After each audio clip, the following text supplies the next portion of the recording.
Halo, assalamualaikum warahmatullahi wabarakatuh. Selamat datang kembali di channelnya kawan-kawan semuanya. Bagaimana kabarnya ini hari? Moga kawan-kawan semuanya sehat selalu di perantauan, amin. Moga kawan-kawan semuanya dijauhkan dari mara bahaya, amin. Dan moga kawan-kawan selalu dipermudah segala urusane di negara tempat kawan-kawan bekerja, amin. Doa terbaik dari tanah air buat kawan-kawan semuanya yang berada di luar negeri yang selalu support channel ini sejak awal sampai saat ini. Oke, kita bakal membahas sekali lagi tentang informasi terakhir tentang aturan barang paketan pekerja migran Indonesia. Jadi silakan disimak, mungkin dari informasi ini kawan-kawan bisa mengambil inti dan bagaimana sih sikap kawan-kawan terhadap barang paketan Anda yang masih tertahan di bea cukai. Udah nggak usah lama-lama, nggak usah basa-basi, kita bakal membahas tentang masalah barang paketan kita dan bagaimana informasi terbaru channel ini. Kita mulai dengan informasi dari DJBC atau Direktorat Jenderal Bea dan Cukai. Ini memberikan informasi terbaru bahwa mereka ini mengakui keterlambatan dalam mengurus barang pekerja migran yang ditahan di dua tempat dermaga. Dermaga yang pertama adalah di dermaga Surabaya atau Pelabuhan Surabaya.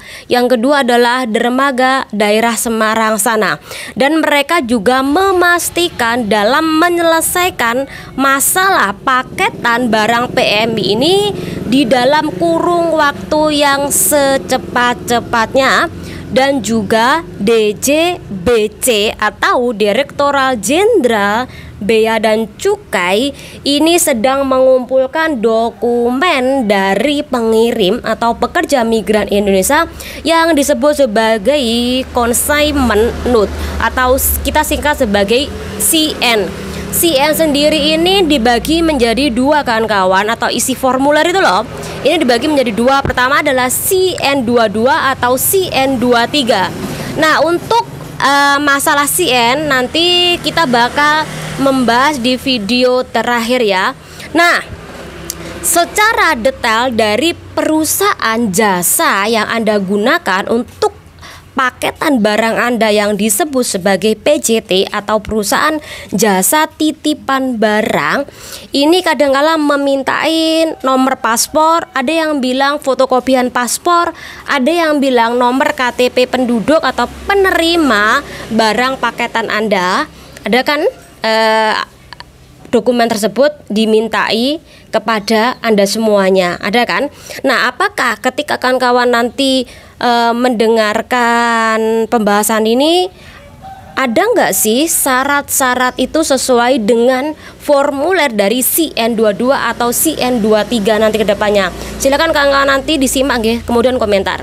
Oke, kenapa sih tujuan kok pemerintah saat ini sedang mengumpulkan barang kita, kemudian barang kita tertahan? Konon katanya biar barang PN ini lebih transparan isinya apa aja.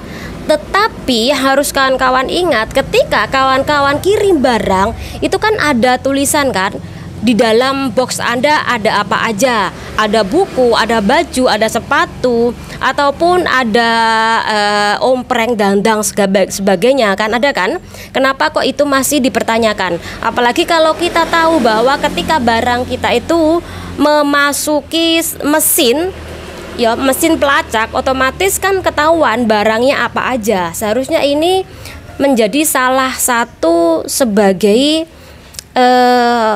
dokumen untuk ngecek kan. Tapi kenapa masih juga alasan tentang transparan barang PM yang dikirim ini tetap aja dipertanyakan oleh mereka, apalagi sampai barang PMI ini ditahan.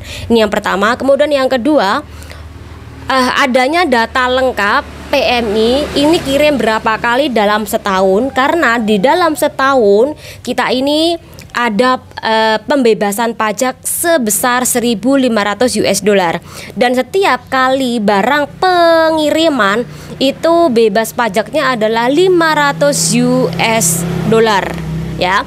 Kemudian Kalau sudah adanya dokumen CN tadi, berarti itu dokumen yang harus dilengkapi oleh pengirim atau PMI itu. Namun juga perusahaan jasa titipan barang ini juga harus melengkapi dokumen CN. Ini yang harus Mbak pahami. Kemarin ada sebuah isu ya, yang dimana ada sebuah PT kargo penitipan barang.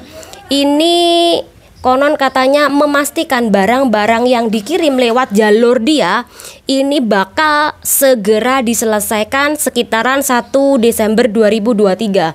Saya tidak tahu apakah kawan-kawan ini memakai jasa paketan perusahaan tersebut atau enggak. Sekali lagi, tergantung kepada perusahaan jasa titipan barang kawan-kawan mengusahakan barang yang Anda kirim ke Indonesia ini diselesaikan dokumennya. Jadi tergantung dari jasa paketan Anda, apakah menyelesaikan paketan Anda dengan baik atau enggak. Kalau enggak, secara otomatis Anda bisa melakukan langkah-langkah termasuk menarik barang Anda atau terus mendesak jasa paketan atau kargo di Hong Kong untuk menyelesaikan dokumen CN tadi, ya. Oke. Bea Cukai juga menyarankan untuk mengurus CN sebenarnya mudah. Konon katanya cuma butuh 1-2 jam asal detail dan bisa dipercaya isinya. Ini sudah bisa dilakukan pengecekan ulang kemudian dikirim dalam kurung waktu 2-3 hari. Jadi barang Anda ini bisa dikeluarkan dari gudang. Jadi sekali lagi ini tergantung sama perusahaan titipan barang Anda di Hong Kong dan kemudian juga PT jasa penitipan di tanah air. Ada nggak kerjasama di antara keduanya? Oke kawan-kawan, ada 3 instansi pemerintah yang dimana 3 instansi pemerintah ini saling sindir menyindir, saling kritik mengkritiki tentang sidang yang diadakan tanggal 27 November 2023, yaitu sidangnya dengan Menteri Perdagangan. Kalau kawan-kawan ini nonton video kemarin tentu paham ya bahwa sidang tersebut ini juga ada pembahasan tentang masalah barang pekerja migran Indonesia. Nah, isi dari kritikan dari Pak Beni itu adalah mengkritiki adanya 102 kontainer yang tertahan di 2 dermaga. Salah satunya adalah dermaga Surabaya dan juga dermaga Semarang. Dan barang-barang PMI itu kan adalah barang yang dikonsumsi oleh keluarga mereka sendiri. Bahkan barang-barang tersebut itu adalah barang bekas, bukan barang baru. Jadi dipastikan barang paketan PMI itu bisa dipertanggungjawabkan, bukan barang perdagangan. Jadi itu kenapa Pak Beni meminta Bea Cukai untuk segera ngurus barang pekerja migran agar tidak mangkrak di 2 dermaga tersebut.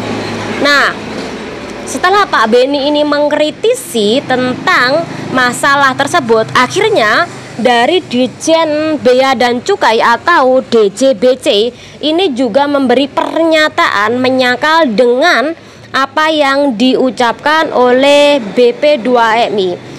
Jadi intinya adalah membantah pernyataan Pak Beni.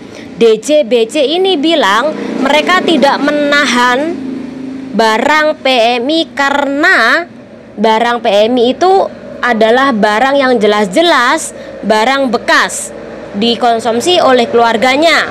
Mereka hanya melakukan perketatan pengawasan dan mereka juga bekerja sama kepada jasa titipan agar lebih lengkap lagi, agar lebih detail lagi di dalam mengisi dokumen semacam CN22 atau CN23 tadi. Jadi intinya Bea Cukai itu meminta data lengkap kawan-kawan semua. Data lengkap itu diisi oleh pihak jasa paketan Anda. Dari sini paham nggih? Oke, kemudian sedangkan dari anak buah Menteri Keuangan ini juga membantah BP2MI, di mana penumpukan barang Pak PM itu karena menjalankan aturan baru Peraturan Menteri Keuangan PMK nomor 96 tahun 2023, yang dimana pernyataan Presiden ini melindungi UMKM lokal produk dalam negeri. Jadi ketika barang-barang sampean memasuki Indonesia, berarti Anda dianggap produknya mematikan UMKM lokal. Jadi pertanyaannya, apakah barang Anda ini dikonsumsi oleh keluarga Anda sendiri atau memang Anda dijual belikan? Tapi juga ada PMI yang nakal yang sengaja membeli barang dengan jumlah yang banyak untuk dijual. Bener gak? Sehingga aturan ini kemudian muncul. Tapi sekali lagi, ketika aturan ini muncul, usahakan pemerintah sendiri ini harus segera menyelesaikan. Kalau enggak, barang kawan-kawan yang tertumpuk di beberapa bandara ini bisa berbulan-bulan. Alhasil orang rumah pun menunggu paketan kawan-kawan, dan tentu makanan yang kawan-kawan beli pun juga rusak loh ya. Oke, jadi antara ketiganya ini saling mengkritik, kemudian memberi pernyataan, membantah. Nah, menurut kawan-kawan, di antara ketiga dari instansi pemerintahan ini, mana yang kawan-kawan dukung? Silahkan komentar. Dan kemudian dokumen CN22 atau CN23 itu harus diisi kawan-kawan, agar barang kawan-kawan ini segera dikeluarkan dari gudang. Nah, siapa yang mengisi? Tentu yang ngisi adalah jasa titipan barang kawan-kawan, baik itu di Hong Kong maupun di Indonesia, harus segera mengisi. Jadi kawan-kawan yang saat ini 2 bulan, 3 bulan, 4 bulan barangnya yang masih berada di Bea Cukai, masih berada di pelabuhan, desak terus barang titipan, jasa barang titipan Anda atau PT Kargo Anda ini untuk segera menyelesaikan dokumen CN tadi nggih. Jadi desak mereka agar barang Anda ini cepat keluar dan kemudian barang Anda cepat diselesaikan tentang dokumennya. Semoga dengan ini bermanfaat buat kawan-kawan semuanya. Dan CN22, CN23 ini berisi tentang apa aja sih? Yuk simak. Di dalam formulir CN ini ada nama pengirim, kemudian nama perusahaan jasa paketan, dan yang ketiga adalah barang-barang yang Anda kirim itu harus ditulis secara detail. Dan kemudian yang kedua adalah nama penerima, kemudian nama perusahaan di tanah air, nomor rumah, pos atau kota atau negara atau ibu kota penerima. Oke kawan-kawan, semoga dengan ini bermanfaat buat kawan-kawan semuanya, dan semoga dengan penjelasan ini mempermudahkan kawan dalam mengurus barang kawan-kawan yang masih berada di Bea Cukai yang tertahan atau masih di dalam gudang. Semoga bermanfaat buat kawan-kawan semuanya. Tenang diri. Wassalamualaikum warahmatullahi wabarakatuh. Bye bye.